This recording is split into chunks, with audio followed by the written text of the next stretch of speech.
Morning students, Eklavya commerce में हार्दिक स्वागत है। धोरण 12 एसपीसीसी चैप्टर नंबर 1 शेर बार पाडवा।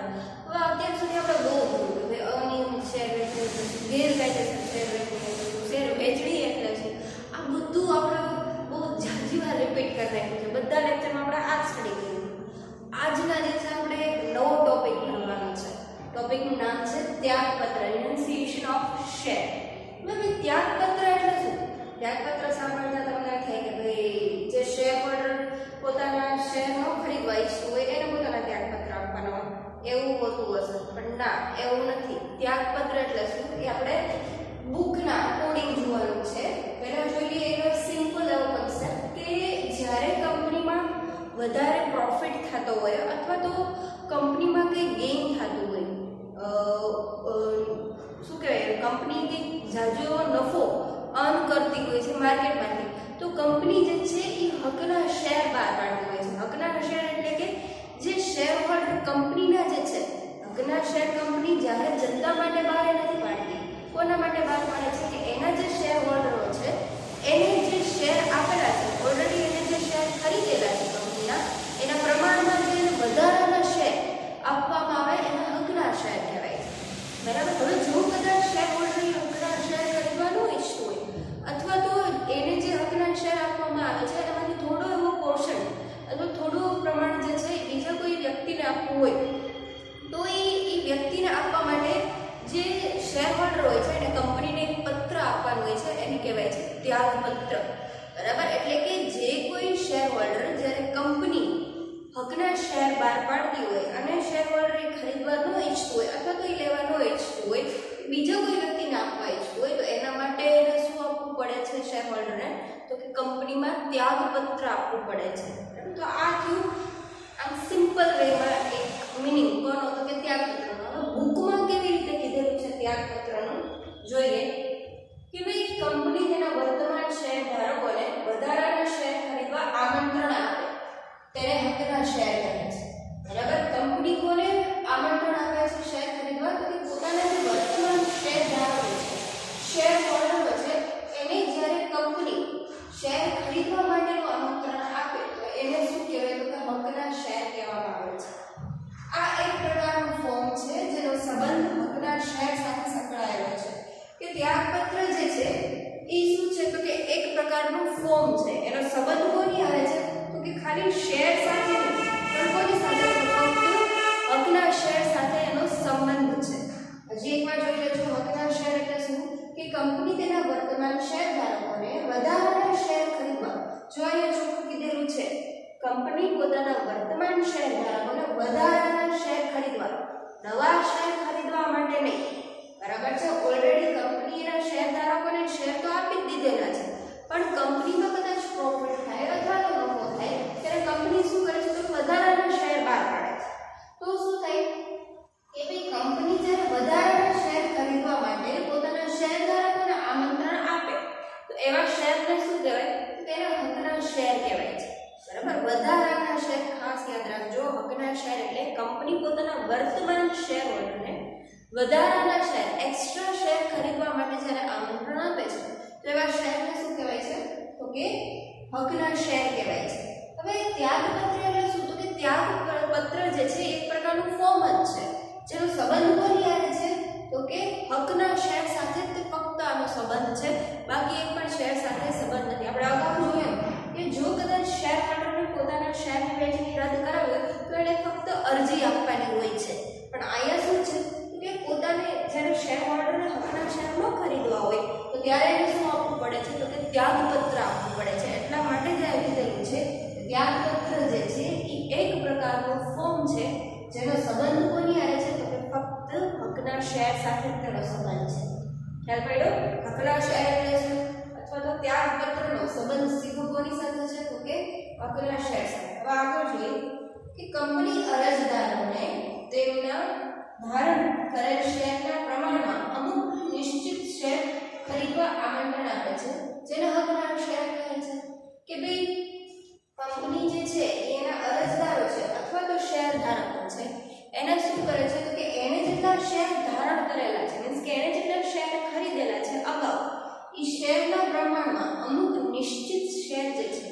જેટલા શેરધારકોએ અગાઉ શેર કંપનીના ખરીદેલા છે એના પ્રમાણમાં નિશ્ચિત જેટલા શેર છે એ શું કરે છે તો ખરીદવા માટે કંપની શું આપે છે તો કે આમંત્રણ આપે છે. હજી એકવાર સમજી લેજો, કંપની અરજદારોને તેમણે ધારણ કરેલ શેરના પ્રમાણ જેટલા શેર અરજદારોએ ધારણ કરેલા છે કંપનીના અથવા તો શેર હોલ્ડરોએ જેટલા શેર કંપનીના ખરીદેલા છે એના પ્રમાણમાં અમુક નિશ્ચિત શેર જે છે ખરીદવા આમંત્રણ આપે છે. એ પ્રમાણને ધ્યાનમાં રાખી કંપની શું કરે છે તો કે અમુક નિશ્ચિત શેર એટલે કે ફિક્સ કરેલા શેર જે છે એ ખરીદવા માટે કંપની શું કરે છે શેર હોલ્ડરોને આમંત્રણ આપે છે. તો એ શેર ખરીદવા માટે જે આમંત્રણ આપે છે અથવા તો વધારાના શેર ખરીદવા માટે જે આમંત્રણ આપે છે એ શેરને શું કહેવામાં આવે છે તો કે હકના શેર કહે છે. ખ્યાલ પડ્યો? હજી એકવાર જોઈ લઈએ કે કંપની જે છે એ અરજદારોને શું આપે છે તો કે તેમણે ધારણ કરેલ એટલે કે અરજદારો અથવા તો શેરધારકોએ જેટલા પ્રમાણમાં શેર ધારણ કરેલા છે, જેટલા અગાઉથી શેર ખરીદેલા છે એમાં એ પ્રમાણને ધ્યાનમાં રાખી અમુક નિશ્ચિત શેરની સંખ્યા જે છે એ ખરીદવા માટે શું આપે છે તો કે આમંત્રણ આપે છે. જે શેર વધારાનું શેર ખરીદવા માટે કંપની પોતાના શેરધારકોને આમંત્રણ આપે છે એવા શેરને શું કહેવાય છે તો કે હકના શેર કહેવામાં આવે છે. ખ્યાલ પડ્યો આટલું? ત્યાર પછી જોઈએ આગળનું તો કે કંપની જે હકના શેર મંજૂર કરે છે એ ભાઈ કંપની જે પોતાના શેર હોલ્ડર છે અથવા તો અરજદારો છે એને હકના શેરનું આમંત્રણ આપે છે અથવા તો હકના શેર માટે મંજૂરી આપે છે.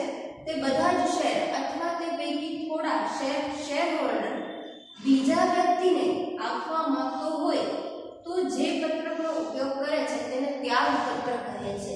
બરાબર? આપણે અહીંયા જોયું કે કંપની શું કરે પહેલા તો કે પોતાના જે વર્તમાન શેર હોલ્ડર હોય એને શું આપે તો કે આમંત્રણ આપે. શેના માટેનું તો કે હકના શેર ખરીદવા માટેનું, વધારાના શેર ખરીદવા માટેનું.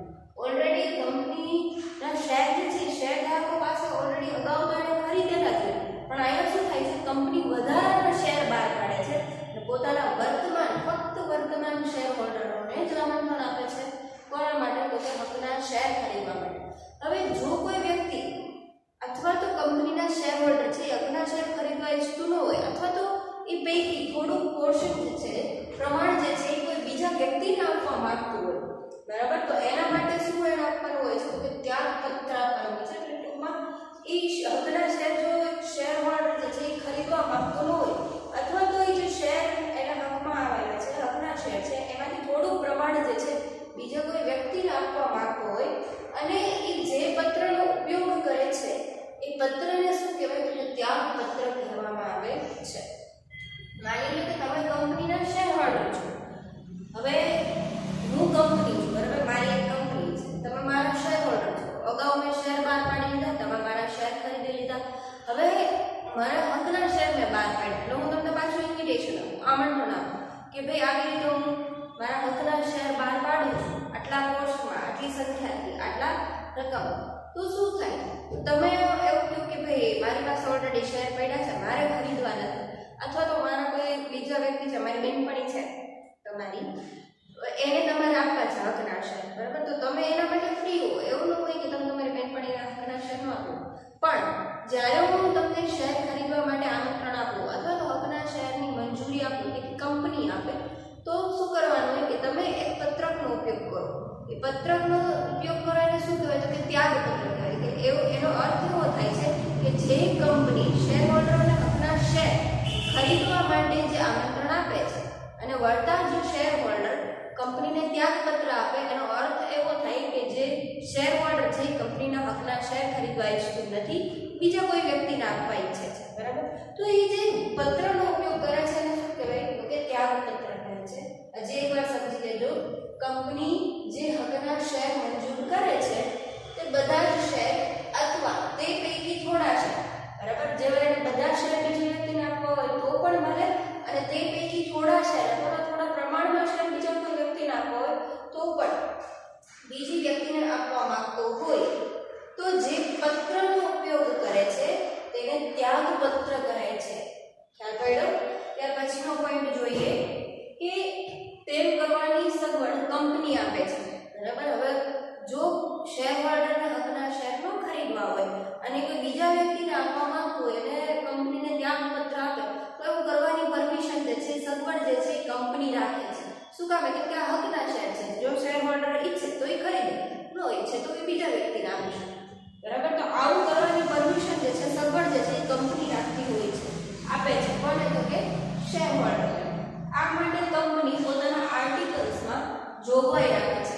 પણ જો કોઈ વ્યક્તિ શેર ખરીદવા ઈચ્છતું ન હોય, હકના શેર ખરીદવા ઈચ્છતું ન હોય અને ત્યાગપત્ર આપે, તો આની જોગવાઈ જે છે કંપનીએ ક્યાં કરેલી હોવી જોઈએ? તો કે પોતાના આર્ટિકલ્સમાં જે ત્યાગપત્રની જોગવાઈ જે છે એ કંપનીએ અગાઉથી જ રાખેલી હોવી જોઈએ. તો જ તે શેર હોલ્ડર જે છે એ ત્યાગપત્ર કંપનીને આપી શકે. બરાબર? કંપની જે કંઈ પણ સ્ટેપ્સ લેતી હોય અથવા તો એના જે કંઈ પણ ધ્યેય હોય, ઓબ્જેક્ટિવ્સ હોય, તો એને પોતાના આર્ટિકલ્સમાં એ બતાડવા પડે છે, મેન્શન કરવા પડે છે. બરાબર? તો શું કીધેલું છે અહીંયા કે આ માટે કંપની જે છે પોતાના આર્ટિકલ્સમાં જોગવાઈ રાખે છે. કોની? તો કે ત્યાગપત્ર. એટલે જ ત્યાગપત્ર શેર મંજૂરી પત્રકની સાથે જ મોકલાવવામાં આવે છે. બરાબર? કંપની જ્યારે શેર મંજૂરી પત્રક અરજદારોને મોકલે ત્યારે એની સાથે સાથે શું મોકલે છે? તો કે ત્યાગપત્ર પણ મોકલે છે. બરાબર? કંપની જ્યારે શેર મંજૂરીનું પત્રક પોતાના શેરધારકોને, શેર હોલ્ડરોને મોકલે ત્યારે એની સાથે સાથે બીજું શું મોકલે છે? તો કે ત્યાગપત્ર. કદાચ કોઈ શેર હોલ્ડરને હકના શેર ન ખરીદવા હોય અથવા તો એને બીજા વ્યક્તિને દેવા હોય તો એ ત્યાગપત્ર જે છે એ પત્ર ફૂલફિલ કરીને એમાં જેટલી વિગતો આપેલી છે એ ભરીને કંપનીમાં શું કરાવવાનું હોય છે? જમા કરાવવાનું હોય છે, કંપનીને આપવાનું હોય છે. એટલા માટે તે કંપની શું કરે છે કે જ્યારે શેર મંજૂરી પત્ર અરજદારોને આપે ત્યારે એની સાથે સાથે શું આપે છે? તો કે ત્યાગપત્ર પણ આપી દે છે.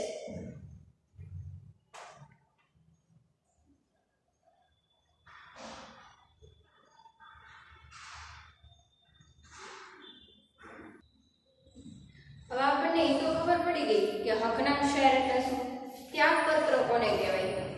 ત્યાર પછી આપણે જોવાનું છે કે ભાઈ ત્યાગપત્ર હકીકતે કેટલા વિભાગમાં વેચાયેલું હોય.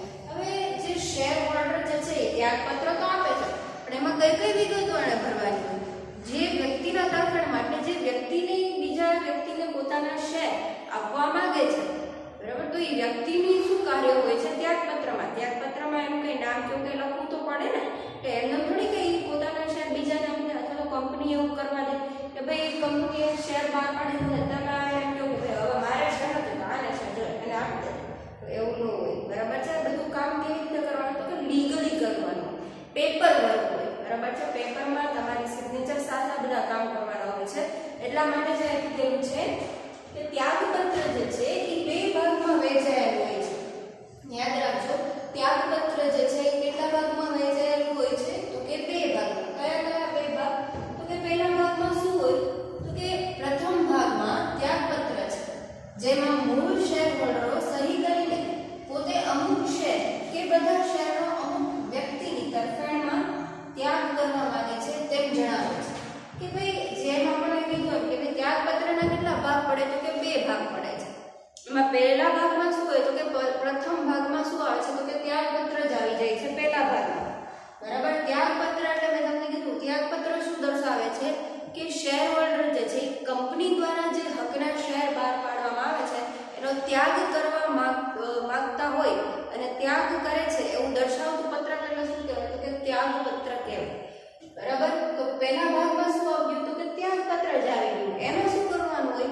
તો કે જે વ્યક્તિ અથવા તો જે કંપનીના મૂળ શેર હોલ્ડર હોય કે જેને કંપનીએ પોતાના શેર ખરીદવા માટે આમંત્રણ આપેલું હોય, હકના શેર ખરીદવા માટે આમંત્રણ આપેલું હોય, તો એ જે મૂળ વ્યક્તિ જે છે એ સિગ્નેચર કરે છે, સહી કરે છે.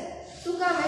તો કે એ સિગ્નેચર કરીને પોતે અમુક શેર કે બધા શેરનો અમુક વ્યક્તિની તરફેણમાં ત્યાગ કરવા માંગે છે તેમ જણાવે છે.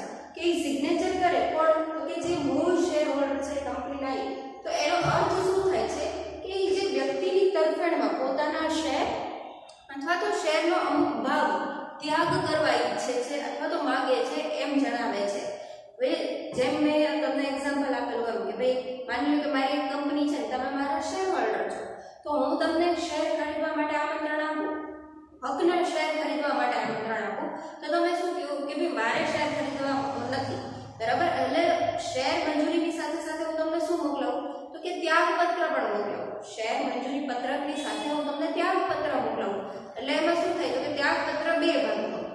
પહેલા ભાગમાં શું કર્યું કે પહેલા ભાગમાં ત્યાગપત્ર જ આવે છે, એમાં તમે સિગ્નેચર કરો એટલે કે તમે કોણ થઈ ગયા કંપનીના, તો કે તમે મૂળ શેર હોલ્ડર થઈ ગયા, એટલે કે અગાઉ તમે કંપનીના શેર ખરીદેલા છે ઓલરેડી, તમે શું થઈ ગયા મૂળ શેર હોલ્ડર.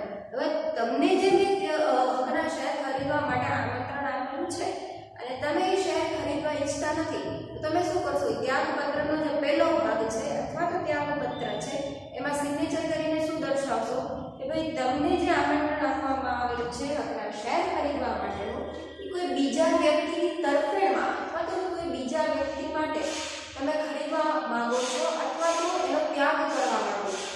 તમે પોતાના માટે હકના શેર ખરીદવા માંગતા નથી, તમે શું કરો છો કે બીજા વ્યક્તિ માટે એ શેરનો ત્યાગ કરો છો અથવા તો તમને જે શેરનો પોર્શન અથવા તો પ્રમાણનું ખરીદવા માટેનું આમંત્રણ આપવામાં આવેલું છે એ પ્રમાણ અડધું જે છે અથવા તો શેરનો અડધો ભાગ જે છે તમે ખરીદવા માંગો છો અને બીજો બાકી રહેતો ભાગ જે છે કોઈ બીજા વ્યક્તિ ખરીદવા માંગે છે. તો જ્યારે તમે સિગ્નેચર કરો છો એનો અર્થ શું થાય છે ત્યાગપત્રમાં કે પોતે અમુક શેર કે બધા શેરનો અમુક વ્યક્તિની તરફેણમાં એટલે કોઈ બીજા વ્યક્તિ માટે ત્યાગ કરવા માંગે છે તેમ જણાવે છે. ખાસ યાદ રાખજો કે જે ત્યાગપત્ર છે એના કેટલા ભાગ પડે છે, બે ભાગ પડે છે. એના પ્રથમ ભાગમાં શું છે હજી એકવાર સમજી લેજો કે પ્રથમ ભાગમાં પોતે ત્યાગપત્ર છે, બરાબર છે. જે ત્યાગપત્ર છે એના પ્રથમ ભાગમાં શું છે તો કે ત્યાગપત્ર છે જેમાં મૂળ શેર હોલ્ડર એટલે કે ઓલરેડી શેર હોલ્ડરે કંપનીના શેર ભૂતકાળમાં ખરીદેલા છે, બરાબર છે. તો એવા મૂળ શેર હોલ્ડર કે જેને કંપનીએ આમંત્રણ આપેલું છે હકના શેર ખરીદવા માટેનું, એ મૂળ શેર હોલ્ડર પોતે સહી કરીને એવું દર્શાવે કે અમુક શેર અથવા તો બધા શેર જે છે એ અમુક વ્યક્તિની તરફેણમાં એટલે કે અમુક વ્યક્તિ માટે ત્યાગ કરવા માંગે છે તેમ જણાવે છે, બરાબર. હવે બીજા ભાગમાં શું છે, આ તો થઈ પહેલા ભાગની વાત કે આ પહેલા ભાગમાં ત્યાગપત્રમાં કોણે સિગ્નેચર કરવાનું હોય, કોણે સહી કરવાનું હોય, તો કે મૂળ શેર હોલ્ડર પોતે એ સિગ્નેચર કરીને શું બતાવે છે કે અમુક વ્યક્તિની તરફેણમાં અથવા તો અમુક વ્યક્તિ માટે પોતાના શેર જે છે એનો ત્યાગ કરે છે અથવા તો શેરનો ચોક્કસ જે ભાગ છે એનો ત્યાગ કરી દે છે. હવે બીજો ભાગ જે છે ત્યાગપત્રનો એમાં શું દર્શાવે છે તો કે બીજા ભાગમાં શેર મંજૂરીની વિનંતી છે.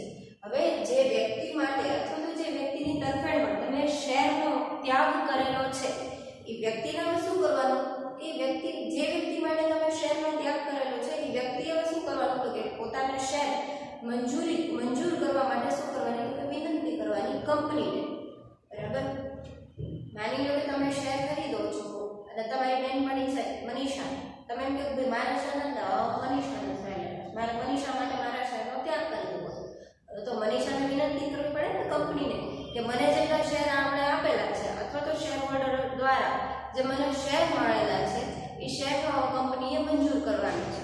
તો હવે કોનો વારો તો કે મનીષાનો વારો. શું કરવાનું છે હવે તો કે બીજા ભાગમાં શેર મંજૂરીની વિનંતી છે, શેર મંજૂરી કરવા અંગેની વિનંતી આપેલી છે. શું કરવાનું છે તો કે જે વ્યક્તિની તરફેણમાં શેરનો ત્યાગ કરવામાં આવતો હોય તે વ્યક્તિ આ વિભાગમાં સહી કરી અને પોતાના નામે શેર મંજૂર કરવા કંપનીને શું કરે છે વિનંતી કરે છે. તમે જે તમારી બેનપણી મનીષાને તમારા હકના શેર આપવા માંગો છો, હવે શું કરવાનું તો કે જે કંપનીએ તમને ત્યાગપત્ર મોકલાવેલું હતું હવે પહેલા ભાગમાં તો તમે સિગ્નેચર કરી દીધી, હવે બીજા ભાગમાં શું હોય કે તમારી બેનપણી મનીષાએ સિગ્નેચર કરવાની.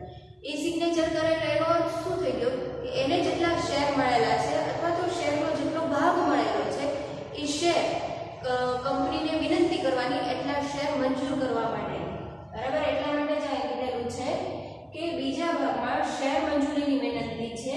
જે વ્યક્તિની તરફેણમાં શેરનો ત્યાગ એટલે જે વ્યક્તિ માટે શેર હોલ્ડરોએ શેરનો ત્યાગ કરેલો હોય એ વ્યક્તિએ શું કરવાનું છે તો કે એ વિભાગમાં એટલે કે જે ત્યાગપત્રનો બીજો વિભાગ છે, બરાબર, બીજા વિભાગમાં જે વ્યક્તિ માટે ત્યાગ કરેલો છે એ વ્યક્તિએ પોતે સિગ્નેચર કરવાની એટલે કે સહી કરવાની અને પોતાના નામે શેર મંજૂર કરવા કંપનીને વિનંતી કરવાની. જે વ્યક્તિ માટે શેરનો ત્યાગ કરેલો છે એ વ્યક્તિએ બીજા ભાગમાં કોના તો કે ત્યાગપત્રના બીજા ભાગમાં વ્યક્તિએ સિગ્નેચર કરવાની અને કંપનીને શું વિનંતી કરવાની છે અહીંયા કે હવે પોતાના નામે શેર મંજૂર કરે એવી વિનંતી કરવાની છે.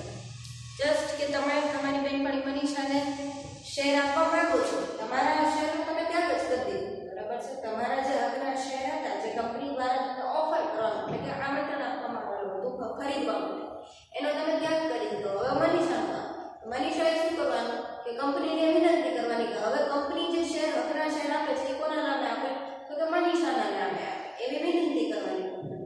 બરાબર, ખાસ સમજી લેજો કે ત્યાગપત્રના બે ભાગ છે. ત્યાગપત્ર જે છે એ બે ભાગમાં વહેંચાયેલું છે. પ્રથમ ભાગમાં શું છે તો કે ત્યાગપત્ર છે જેમાં મૂળ શેર હોલ્ડર એટલે કે કંપનીના જે વર્તમાન શેર હોલ્ડર હોય છે એ સિગ્નેચર કરીને પોતે અમુક શેર કે બધા શેરનો અમુક વ્યક્તિની તરફેણમાં અમુક વ્યક્તિ એટલે કે કોઈ બીજા વ્યક્તિને માટે ત્યાગ કરે છે એવું જણાવે છે. કે શેર હોલ્ડર સિગ્નેચર કરે ત્યાગપત્રના પ્રથમ ભાગમાં તો એ શું દર્શાવે છે તો કે કોઈ બીજા વ્યક્તિ માટે અથવા તો બીજા કોઈ વ્યક્તિની તરફેણમાં પોતાના હકના શેરનો ત્યાગ કરે છે એમ જણાવે છે. જ્યારે જે ત્યાગપત્ર છે એના બીજા ભાગમાં શું દર્શાવાય છે તો કે બીજા ભાગમાં શેર મંજૂરીની વિનંતી છે. પહેલા ભાગમાં ત્યાગપત્ર, બીજા ભાગમાં શેર મંજૂરીની વિનંતી. શું કહે છે અહીંયા તો કે જે વ્યક્તિની તરફેણમાં એટલે જે વ્યક્તિ માટે શેરનો ત્યાગ કરવામાં આવેલો છે એ વ્યક્તિને તે વ્યક્તિ આ વિભાગમાં સિગ્નેચર કરે છે, સહી કરે છે. બીજા ભાગમાં કોને સિગ્નેચર સહી કરવાની છે તો કે જે વ્યક્તિ માટે શેરનો ત્યાગ કરેલો છે એ વ્યક્તિએ બીજા ભાગમાં સિગ્નેચર કરી પોતાને નામે શેર મંજૂર કરવા કંપનીને વિનંતી કરવાની છે.